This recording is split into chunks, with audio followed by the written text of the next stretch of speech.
Hey, my name's Eve and welcome back to my workshop. Today we're going to go over the smithblade lite. It's going to be a nice little review of it, what I do like about it, what I don't like about it. So let's get into it. All right, so first off, what I've got here is the smithblade lite. It's been anodized quite beautifully.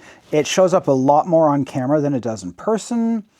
We'll just go over its features here. So you got a pocket carry clip, set of tweezers. You've got a nail file here as well. And then on the inside here, you've got some wire strippers for individual gauges. I got a nice little ruler here on this side. This side has inches. This side has millimeters. It's a lot more useful on the millimeter side because it actually can match the back of the blade here, whereas the inches side does not. So if you're using inches, like the one country that does, you will have limited use from this one, and the top here is also blocked off by this. It also has a ratcheting protractor design, so every 15 degrees it gives you a click, and I can use that for that. So what I've also got is I have the M390 blade. You can see right on there. It's actually got the blade type put on it. It has a, I don't know why they call it a reverse tanto shape. It's just a different Bowie style, or not Bowie. There's an actual term for it. I don't remember what it is. But yeah, so that's just a nice little overview of it. I put out a short disassembling it. It is pretty easy to do that. It's got a screw right here and a screw right here at the bottom. There's two holes, so you can actually swap this pocket clip to go on this side. Only this bottom hole, though, actually goes through it, so two screws to actually keep it in place. Now we're going to do a little bit of testing on this thing, and we'll keep going from there. All right, so the first thing we're going to do with testing is I'm going to use my hardness tester file on the blade itself. The handle is titanium, so none of these should scratch the handle at all. But the blade is M390, but let's see if it's been properly hardened and tempered. So I'm just going to do a little scratch here. Skates right off. 40. Ideally, this should go up to at least 60 before it starts making scratches. That's fine.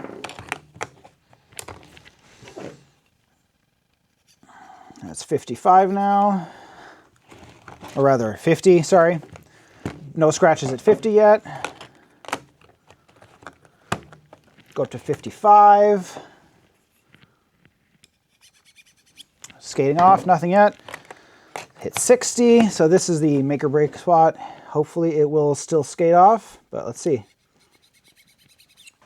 Oh, yeah. Skates off at 60. So let's see, hardness 65 here. I'll be impressed if it skates off here. You know what? That is impressive. There is, it looks like there's some scratches, but nope. Just a little soft finish marks. It might have the tiniest bit of scratches on it. I don't know if you can see that. It's tiny, tiny. So I don't know if that actually has any scratches. So at the very least, it is hardness 65. I could actually just test a little part of the bottom here. If it does anything, it'll probably just take off the anodization. So let's just go right here. Yeah.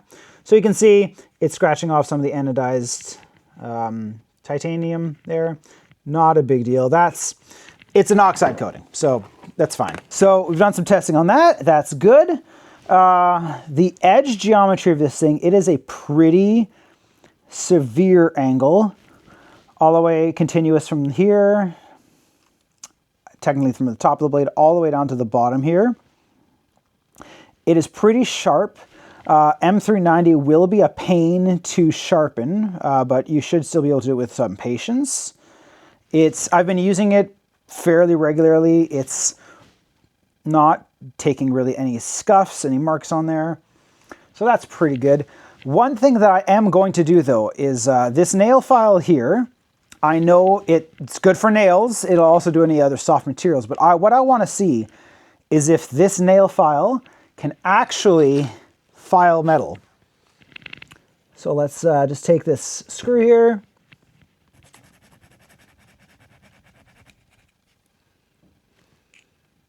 There's a little bit of residue put on here. It comes off. So I think, let's go a little bit more. That's just to make it a clear test.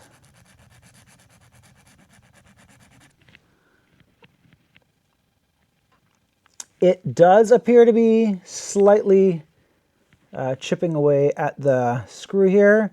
There's a little bit of residue on it, a little bit of wear. So that's okay. And then let's see if it works on my nail still. Let's clean it off first with my sweater. All right, and let's see the exact same spot. All right, so you can see there, right where I used the screw, it has worn off on some of that nail file coating there, because it's not, yeah, going all around it. So no, this file will not do metal, but it will do wood. So, you know, that's pretty cool. No issues there. So don't use this on metal, but I mean, you're not supposed to, it's a nail file. Little tweezers here. I've used them to take out some splinters, so not a big deal. Now, what I like about this blade, right? So the ratcheting is nice and smooth. It gives a really satisfying click every time you open it and close it. I really like the protractor function. The markings are really helpful when I'm trying to, you know, just do a very small project. I don't want to do something big. It's really nice. The blade itself, the handle is nice and comfortable. Well, comfortable-ish. It's a knife, but I really like how my finger wraps right here on the pocket carry clip. So it gives a little bit of grip right there on my finger, which is nice. I don't know if that was intentional, but I do like it. It helps it prevent from slipping around, which is nice. So all in all, this is a pretty decent knife. I'm really enjoying it. Now, what don't I like about it? So what I don't like about this are really, really small nitpicks, right? So right here, blade, perfect angle, matches all the way from the bottom to the top. All the way, right? Can use it as a level, I guess, too, if you really wanted to. It's nice. Now, watch what happens when you go down a bit. I don't know if you can notice it, but the angle from here to the back of this of the handle scale doesn't match. So if you're trying to use a knife or a pencil to like mark something here, actually I'll just show you, right? So you're trying to go like this, trying to mark. You can mark all the way along the blade, but then once you get to the scale, it skews like that, right? So it's not a nice, you can't do a nice straight line for the angle, right? So you can do that, and then you do that, but you're still gonna have this little bit where the scale is. That's a little nitpick. So they could have skimmed this down a little bit to actually make that angle just fit a little bit better with a knife, right? So just right there instead. And then when we go to the 90-degree angle, same issue, right? You go along, you hit the top of that scale, you push it up. You can't make a straight line, which is a shame because this would be perfect if not for that little bump. Now, you could use the inside, right? Go like this. That's fine, but you don't get the advantage of the markings on the inside of the blade. And then again, right here, at this angle. Now this one is so close. Look at that.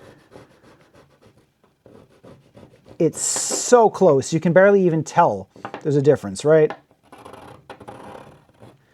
It is so very, very close. Again, it would have been really easy to just shave it off a tiny bit. But now, here we're saying, they wouldn't be able to do this angle and this angle at the same time.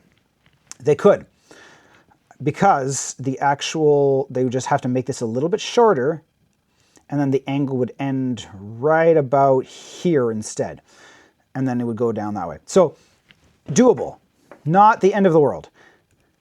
And then this is a, you know, almost useless, but I'm sure some people have some uses for an angle this small. You could use it. But those, honestly, are my only nitpicks. Haven't had a chance to use the wire strippers yet. Maybe someone else can explain it. So now the regular blade that the Smith blade comes with is a 14 CN something, I think. I don't really remember. This is an extra charge on top of that because this is the blade that comes with their Pro Edition. But from what I can tell, the other blade is fine. It'll do the job. It won't be nearly as hard as this one. I could test that as well, but I'm testing it based on my current actual use case and what I'm using it and how I'm using it. So you keep the original blade on it, so I'm not having any issues with that. Does a really nice job of carving. It keeps everything on it, so you know that's normal. There's no bevels or grooves. Man, I'm having trouble talking today. Yeah, there's no fullers or anything in there to help slide it or any different grinds. So you know it's all just the one nice graduated grind there all the way down to the bottom. But things will stick to it, right? So it's not a big deal. I would test the actual durability of the blade and the handle by bending it, but I really want to keep this. I like it, and I don't want to risk breaking it. I don't think it would. The scales themselves would be fine. The blade itself would probably break if I, put too much force on it, but there's two little bearings in here on the inside, one on each side to help it move smoothly. And those, I fear, would probably break if I do try to bend it. But as you can see, there is like no play in that bearing there at all. It's nice and solid. The lock itself is pretty robust, right? It's this piece of titanium right here. I can't see much risk. I don't see much risk of this lock disengaging outside of you doing it on purpose. So that should be good. But yeah, that's my nice quick little review of the smithblade Lite. All right, so that, that's my nice little short review of this thing. I'm a little bit disappointed that the actual back, the nail file part, doesn't stand up to, harder materials. I'm not exactly sure how they went about creating that. It looks like maybe it was laser etched onto it. The smithblade Lite isn't made in Canada. It's not made at the hacksmith. It's made in China and shipped. So all in all, that doesn't mean anything about the quality. You can get some really good stuff from China. You can get some really bad stuff from China. So there's no issues there. Now, I love hearing that ratcheting sound. It is a great sound. It's a little bit of a fidget toy in that regard, but it is a very dangerous fidget toy. It is a knife. It's very sharp. If I had hair, I would do a hair curling test where, you put it right up to a hair and you try to take little curls of it off. But I have no hair up here. I could do my beard, but that would be a little dangerous having a knife right by my neck. So we're not going to do it that way. But yeah, all in all, pretty happy with this thing. I'm going to keep using it, going to keep putting it through its paces. I really wanted to test it the way I do some of my own knives by bending it, but I know what the knives I make can handle and when they'll snap. I don't want to snap this thing. I don't want to break it. I really, really like it. The hacksmith did a great job. Whatever factory they are contracted out in China has done a fantastic thing with a Lite.